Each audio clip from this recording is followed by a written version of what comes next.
ఇవాళ కాళోజీ జయంతి. ఉమ్మడి రాష్ట్రంలో కాళోజీకి అన్యాయమే జరిగింది, ఆయన కీర్తికి మసకబారిందని మనం చెప్పాల్సి ఉంటుంది. 1992లో పద్మవిభూషణ్ వచ్చిన కాళోజీని గుర్తించడంలో తెలంగాణ రాష్ట్రం ఏర్పడే వరకు కూడా అది జరగలేదని మనం చెప్పాల్సి ఉంటుంది. తెలంగాణ రాష్ట్రం ఏర్పడిన తర్వాత వరంగల్ సంబంధించిన వరంగల్ బిడ్డగా ఆయనను గౌరవించే విధంగా ఆయన పేరిట ఒక అవార్డును తీసుకురావడమే కాక ఆ అవార్డు లో భాగంగా ప్రతి సంవత్సరం ఒక కవిని గుర్తించి వాళ్లకు 1,00,000 పైచిలకు నగదుతో పాటు వాళ్ళ కుటుంబ సభ్యులకు వాళ్ళందరికీ కూడా గౌరవించడము, ఎవరైతే ఆ కవి ఉంటారో ఆయనను సన్మానించడం, ఇవన్నీ రవీంద్రభారతి వేదికగా జరుగుతాయి. వరంగల్లోనూ ఆయన పేరిట కళాక్షేత్రం కాళోజీ కళాక్షేత్రం నిర్మించారు. అంతేకాదు తెలంగాణ రాష్ట్రం ఏర్పడిన తర్వాతనే ఏర్పడినటువంటి యూనివర్సిటీకి, హెల్త్ యూనివర్సిటీకి కాళోజీ నారాయణరావు పేరు పెట్టి ఆయనను గౌరవించిన పరిస్థితి. మనతో పాటు కాళోజీకి సంబంధించినటువంటి మిత్రమండలి ఫౌండేషన్ సంబంధించిన సభ్యులు కూడా ఉన్నారు. సరే, వాళ్ళ కాళోజీ కీర్తిని ఏం చెప్తారు సార్? ఆయనను గుర్తించడంలో కావచ్చు, ఆయన పేరును పలకాలన్నా కూడా ఉమ్మడి రాష్ట్రంలో అందరూ కూడా నాయకులంతా కూడా విఫలమైన సందర్భాన్ని అయితే మనం స్పష్టంగా చూస్తూ ఉన్నాం. ఇక తెలంగాణ రాష్ట్రం ఏర్పడిన తర్వాత కాళోజీ గారికి దక్కిన గౌరవం గురించి ఏం చెప్తారు? ఆయన కీర్తి ప్రతిష్టల గురించి ఏం చెప్తారు సార్? నమస్తే. రాజకీయాలకు అతీతంగా మాట్లాడుకోవాల్సి వస్తుంది మనం. ఎందుకంటే కాళోజీ రాజకీయ మనిషి కాదు, ఆయన ప్రజల మనిషి. కాబట్టి ఆయనను ప్రజల కోణం నుంచే చూడాలి. ఆయనే సాంస్కృతిక వారసత్వం, తెలంగాణకు అదృష్టవశాత్తు లభించిన సాంస్కృతిక వారసత్వం.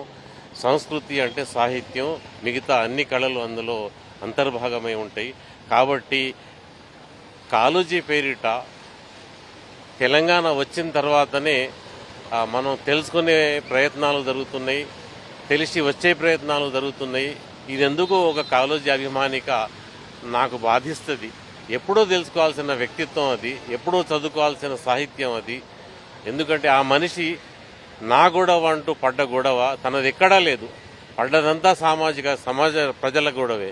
అలాంటి వ్యక్తిని ఆయన అభిమానించిన సమాజం, అందులోని ప్రజలు చాలా ఆలస్యంగా తెలుసుకుంటూ ఉండడం బాధించినప్పటికీ సరే, దేరాయే దురుస్తాయే అనే ఉర్దూ సామెతకు అనుగుణంగా కాస్త ఆలస్యంగా తెలుసుకుంటున్నప్పటికీ తెలుసుకోగలుగుతున్నాం. ఆ సంతోషం నాకున్నది. అందరికీ అభినందనలు.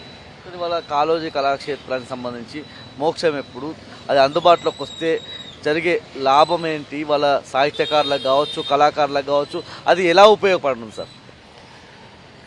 ఈ విషయాన్ని నేను చెప్పే ముందు నేను కాళోజీ ఫౌండేషన్కు ఉన్న 10-12 మంది సభ్యులలో ఒక సభ్యునిగా మాట్లాడదలుచుకున్నాను. ఇప్పుడు ఎక్కడనైతే కాళోజీ కళాక్షేత్ర నిర్మాణం జరిగిందో ఆ భూమి కోసం మేము వట్టి 300 గజాలు ఇవ్వండి, మేము ఎక్కడన్నా కళాక్షేత్రం నిర్మించుకుంటాం అని దాదాపుగా 2 సంవత్సరాలు తిరిగినాం. అటువంటి సందర్భంలో అంత పెద్ద మనిషి కోసం 300 గజాలేంది, 3 ఎకరాలే నేను ఇస్తా అనే పెద్ద మనసుతో, దాని తర్వాత సుమారుగా నాకు జ్ఞాపకం ఉన్నంత వరకు 12 కోట్లు కూడా కేటాయిస్తా అనే ఒక పెద్ద మనసుతో అప్పటి ముఖ్యమంత్రి కేసీఆర్ గారు ముందుకొచ్చి నిర్ణయం తీసుకోవడం వల్ల దాని భూమి వ్యయం కూడా బాగా పెరిగింది. నిర్మాణ ఖర్చు అది ఇప్పుడు 58 కోట్లకేమో చేరిందనుకుంటా. ఇంత పెద్ద మొత్తంలో ఈ నిర్మాణం జరుగుతున్నది. దాని నిర్మాణం కోసం వారు మాట అన్నారు అప్పుడు ముఖ్యమంత్రి కేసీఆర్ గారు. రవీంద్ర భారతిని మించే తలదన్నే ఒక ఆడిటోరియంని మనం వరంగల్లో కాళోజీ గారి పేరిట నిర్మించుకుందాం అని ఒక పెద్ద మాట అన్నారు. దానికి అనుగుణంగా నిజంగానే రవీంద్ర భారతిని మించిపోయిన నిర్మాణం ఈ రోజున వరంగల్లో జరిగింది. అయితే ఇది కాళోజీ వరంగల్ వారు కావడం వల్ల వరంగల్లో జరిగింది. కానీ వరంగల్కున్న మరో ప్రత్యేకత ఏంటిదంటే ఇది సాంస్కృతిక రాజధాని. నేను ఇంతకు ముందే చెప్పినట్టు సంస్కృతి అంటే అందులో సాహిత్యంతో పాటు మిగతా 63 కళలు కూడా వస్తాయి. సాహిత్య సాంస్కృతిక రాజధాని. అలాంటి రాజధానిలో మొత్తం తెలంగాణలో ఎక్కడ లేనటువంటి పెద్ద మొత్తంలో జరిగిన నిర్మాణం కళా ప్రాంగణం పేరిట మనం ఇప్పుడు వెలుగులోకి వస్తున్నది. ఆ రకంగా దాన్ని వాడుకునే వాళ్ళు కూడా కేవలం వరంగల్కే పరిమితం అవుతుందని కూడా నేను అనుకోవడం లేదు. ఎందుకంటే అది కూడా కాళోజీ ప్రాంగణం మొత్తం తెలంగాణ సాహిత్య సంపద అది. కాబట్టి దాన్ని మొత్తం తెలంగాణలోని కళాకారులందరూ కలిసి 64 కళలకు సంబంధించిన కళాకారులందరూ దాన్ని ఉపయోగించుకుంటే అది సార్థకమవుతుంది. అదనంగా తెలంగాణతో పాటుగా తెలుగు భాష ప్రక్కన ఉన్న ఆంధ్రప్రదేశ్ కూడా కాబట్టి ఇతర జిల్లాల ఆంధ్రప్రదేశ్కు సంబంధించిన కళాకారులు కూడా వచ్చి దీన్ని సద్వినియోగం చేసుకుంటే వరంగల్ వాసులంగా మాకు, దాని తర్వాత ప్రభుత్వానికి, దాని తర్వాత కళాక్షేత్రం సభ్యులకు, కాళోజీ ఫౌండేషన్ సభ్యులకు అందరికీ సంతోషం.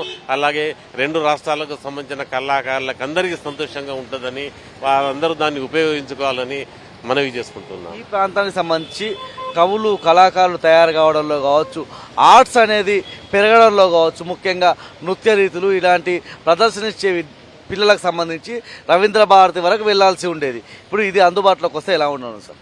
తప్పకుండా చాలా బాగుంటుంది. నేను ఇంతకుముందు చెప్పినట్టు వరంగల్ సాంస్కృతిక రాజధాని అన్న ఈ పదం వాడడానికి గల కారణం ఏంటిదంటే ఇలాంటి వారసత్వం తెలంగాణలోని మళ్ళీ ఇంకే జిల్లాకు లేదు. ఉదాహరణకు పాలకుర్తి సోమనాథుడి నుంచి మొదలుకుంటే పోతన, దాని తర్వాత దాశరథి, కాళోజీ ఆ వారసత్వం ఇప్పటికీ నేటి వరంగల్ కవులలో కూడా కొనసాగుతున్నది.